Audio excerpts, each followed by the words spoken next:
That was what he meant to say, but I interpreted it to be 3 meters from the bottom to the top, like that, over here.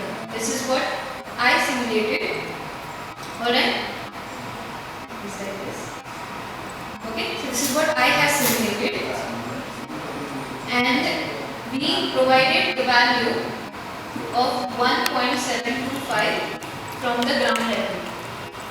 Okay, so here we have a ground level, and from here the depth of the water table is what we have simulated. Now, even though you have a water level of at 3 meters below the bottom slab, if you are simulating this much portion of your soil to be submerged, then